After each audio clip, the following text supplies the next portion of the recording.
కర్చీఫ్‌ను వీరు రోజు శరీరంతో కాస్త తుడుచుకోవడం వల్ల కూడా ఈ యొక్క గురువు యొక్క అనుగ్రహం లభిస్తుంది. రైట్. గురువారం ఫాస్టింగ్ ఉంటుంది. ఇక కర్కాటక రాశి, మకర రాశి వాళ్ళు ఎలా సంతోషపడుతున్నారు? వీరు కూడా అంతే. ఎందుకంటే అష్టమ శని అయిపోయింది బాబోయ్! ఇప్పుడు మేము ఏలినాటి శని కంటే కూడా ఎక్కువ కష్టపెట్టేది అష్టమ శని అనేది మనందరికీ తెలిసినటువంటి విషయమే.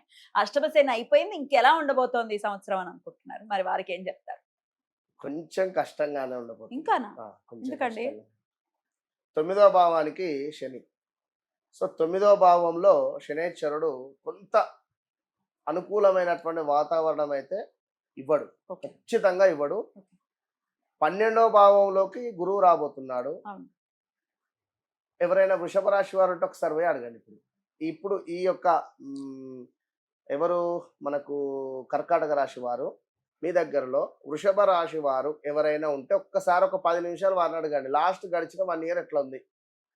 దుబారా ఖర్చులు గానీ, హాస్పిటలైజ్డ్ మనీ లాస్ కానీ, లేదా మనకు ఇంకొక మాట ఇక్కడ మిథునం వారికి ఎవరికైతే సంతానానికి సంబంధించినటువంటి రిజల్ట్ అయితే వస్తుంది. కన్సీవ్. ఇది గుర్తుంచుకోండి. అబ్రాడ్ వెళ్ళేటువంటి వారికి అబ్రాడ్ వెళ్ళొచ్చును. మిథునం వారికి ఇట్లా కొంతమేర ఓకే. అది. ఇక అది మనకు కర్కాటకంలో 12వ భావంలోకి గురువు రావడం వల్ల ఆకస్మిక ప్రయాణాలు గానీ, తీర్థయాత్రలకు వెళ్ళడం గానీ, కొంతమేర వాహన ప్రమాదాలు అయితే కొంచెం ఉన్నాయి. 100%. కొంచెం జాగ్రత్తగా ఉండండి. 9లోకి శనైశ్వరుడు రావడం వల్ల ఎట్లా అంటే మనకు కొంత బాగా ఉడకబోసిన తర్వాత మనమే అదేమిటి మన విసనకర్రతో ఊపుకుంటే ఎట్లాంటి గాలి వస్తుందో అంతేగాని ఫ్యాన్ వేసినట్టుగా ఏసీ వేసినట్టుగానైతే ఉండదు. అంత రిలాక్సేషన్ అయితే ఉండదు. సో కొంత వివాహం కాని వారికి వివాహం జరగడం కానీ, ఇది మాత్రం కొన్ని వయసు రీత్యా ఏమిటి మనకు వివాహం కోసం ఎదురు చూస్తూ ఉన్నాము. 12వ భావంలోకి గురువు రావడం వల్ల ఈ యొక్క కర్కాటకం రాశి వారికి వివాహం జరిగే ఛాన్సెస్ ఇలాంటివి. సో ఉద్యోగానికి సంబంధించినటువంటివి ఉంటవి. మీ తండ్రికి సంబంధించినటువంటివి, ఆస్తికి సంబంధించినటువంటి దానిలో కొంచెం చిక్కులు కానీ, తండ్రికి సంబంధించినటువంటి హెల్త్ రిలేటెడ్ ఇష్యూస్ కానీ ఏమైనా వచ్చే ఛాన్సెస్ ఉంటాయి. సో ఓవరాల్గా ఫుల్ వీడియోలో మనం ఈ యొక్క గురువు మారిన తర్వాత దీని గురించి ఒక 10 నిమిషాలు ఎక్స్ప్లెనేషన్ చేద్దాం. ఇంకొంచెం సో వీరికి కర్కాటక రాశి వారికి ఖచ్చితంగా కూడా మీరు ఆదివారము పుష్యమి నక్షత్రం వచ్చిన, అనురాధ నక్షత్రం వచ్చిన, లేదా ఈ యొక్క గురువారము అనురాధ నక్షత్రం వచ్చిన, పుష్యమి నక్షత్రం వచ్చిన, ఈరోజు జమ్మి చెట్టు యొక్క వేరును సేకరించుకోండి. జమ్మి చెట్టు యొక్క వేరును సేకరించుకొని నీలాంజన సమాభాసం రవిపుత్రం యమాగ్రజం ఛాయామార్తాండ సంభూతం తమ్ నమామి శనైశ్వరం ఒక 108 సార్లు అనుకొని దానిని మొలతాడుకు కానీ లేదా శరీరానికి కానీ పెట్టుకునే ప్రయత్నం చేయండి. కొంత మేర విజయం దక్కే పరిస్థితి ఉంటుంది. దీంతో పాటుగా జమ్మి ఆకులను కొంత సేకరించి అది ఈశ్వరునికి సమర్పించడం వల్ల, జమ్మి ఆకులను అమ్మవారికి సమర్పించడం వల్ల అది దుర్గా అమ్మవారు కొంత మనకు విజయాన్ని ప్రసాదించే పరిస్థితి అయితే ఉంటుంది. సో తదుపరి సింహరాశి. ఎస్, మరి ఈ సింహరాశి వారికి ఎలా ఉండబోతోందండి? సింహరాశి వారికి గత 2022 ఆగస్టు నుండి కూడా కొంతమేర భార్యాభర్తలలో ఇబ్బందులు కానీ, అదేవిధంగా మ్యారిటికల్ లైఫ్ ఇబ్బందులు కానీ, దగ్గర దాకా వచ్చి వివాహం సెట్ కాకపోవడం కానీ, లేదా ఏదైతే హెల్త్ రిలేటెడ్ ఇష్యూస్ కానీ, సప్తమ శని నుండి అష్టమ శనికి రావడం జరిగింది. అష్టమ శని మొదలైంది వీళ్ళకి. ఎస్. ఇక్కడ మా అక్షరంతో ఉండేటువంటి వారు ముఖ్యంగా ఎవరైనా కూడా వారి జాతకం ఉన్నా మార్కెట్లో పిలిచేటువంటి పేరు ప్రొనౌన్సియేషన్ కూడా 10% అయినా మ్యాచ్ అవుతుంది. కనుక బీ కేర్ఫుల్. ఎలాంటి ఇన్వెస్ట్మెంట్స్ చేయదు. చెయ్యకుండా ఉండండి. 2.5 years మొత్తం అంతే. ఒకవేళ మీ వ్యక్తిగత జాతక రీత్యా అద్భుతమైనటువంటి దశలు అంతర్దశలు కానీ, ఏ గజకేసరి యోగమో లేదా ఏ యోగాలు నడుస్తూ ఉంటే చేయండి. అది చెక్ చేసుకుంటాం. ఇప్పుడు మాత్రము లాసెస్ అయ్యే ఛాన్సెస్ ఉంటుంది. ఆఫర్స్ వస్తాయి. ఇప్పుడు బెట్టింగ్ యాప్స్ చూసాం మనం మొన్నటి వరకు కూడా. ఉదాహరణకు ప్రమోట్ చేసినందుకు ఇరుక్కున్న వాళ్ళని చూసాం. అలాంటి ఛాన్సెస్ కొంతమేర ఈ మా అక్షరంతో ఉండేటువంటి వారికి లాస్ట్ ఎవరైతే ప్రొనౌన్స్ చేశారో అలాంటి సిచ్యువేషన్ 2.5 సంవత్సరాలు కొంత ఉంటుంది ఇబ్బంది. సో అలాంటి ఆఫర్స్ వచ్చే ఛాన్సెస్ కూడా ఉంటుంది. వాడి జోలికి వెళ్ళకుండా ఉండండి.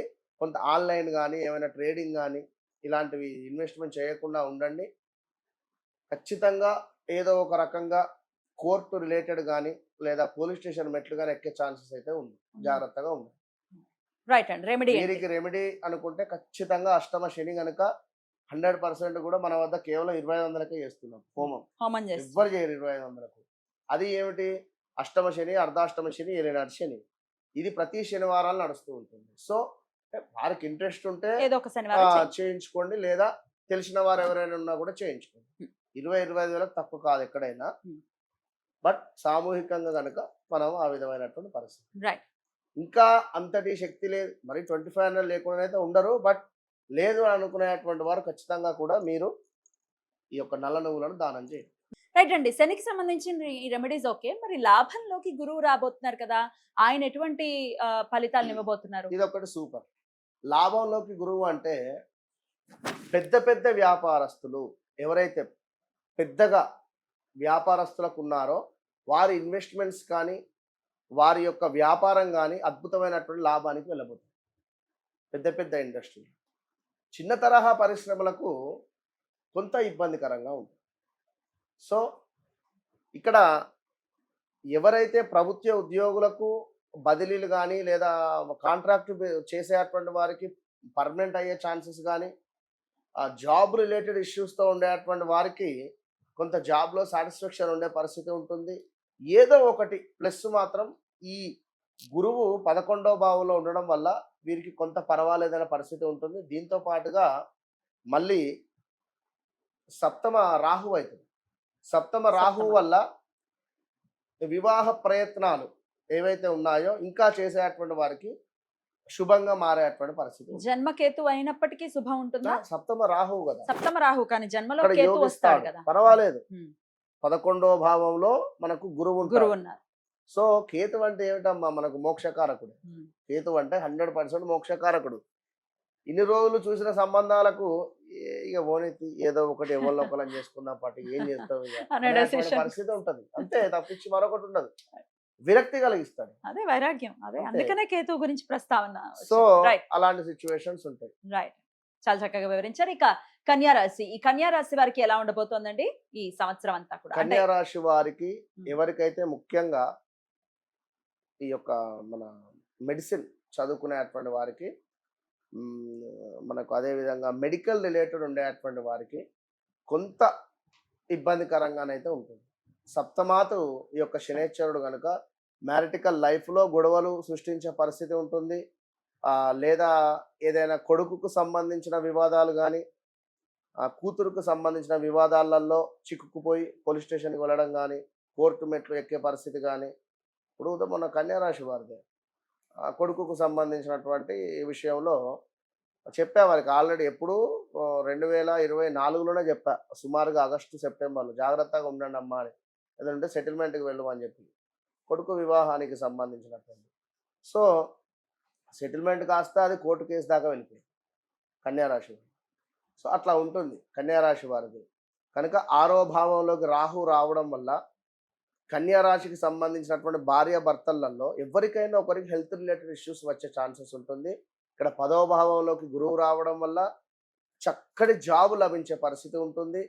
మనకు ఎవరైనా డబ్బు ఇచ్చేది ఉన్నా, డబ్బు ఎవరికో ఇచ్చి ఉన్నాం, మనకు రావటం లేదు అని అనుకునేటువంటి సందర్భంలో ఆ డబ్బు తిరిగి వచ్చే ఛాన్సెస్ ఉంటుంది. సో కన్యారాశి వారికి వీరికి కూడా సప్తమ శని దోష నివారణ సిద్ధ్యర్థం అని చెప్పి సంకల్పం చేసుకొని హోమం చేసుకున్నారు. షష్టమ రాహు ఎలా ఉంటుంది? అదే 6వ స్థానంలో రాహు ఉండడం వల్లనే భార్యాభర్తలలో కొంతమేర హెల్త్ రిలేటెడ్ ఇష్యూస్ ఉంటుంది 6వ భావంలో ఉండడం వల్ల. కానీ 6వ భావం ఏమిటి అంటే మనకు ఈ యొక్క అవమానాలు కానీ అవరోధాలు కానీ మనకు ఇక్కడ మనం చేసేటువంటి వర్క్. సో మీరు ఎంత నెగిటివ్ ఆలోచన లేకుండా ఎంత నమ్మకంగా చేస్తారో 100% అద్భుతంగా ముందుకు వెళ్ళేటువంటి పరిస్థితి ఉంది. రైట్ అండి. కన్యా రాశి వరకు చాలా చక్కగా 6 రాశులకి ఎలా ఉంటుందని చెప్పారు. మరి మిగిలిన 6 రాశులు ఎలా ఉంటుందనేది నెక్స్ట్ వీడియోలో మనం చూద్దాం. రైట్ అండి. Thank you so very much. నమస్తే.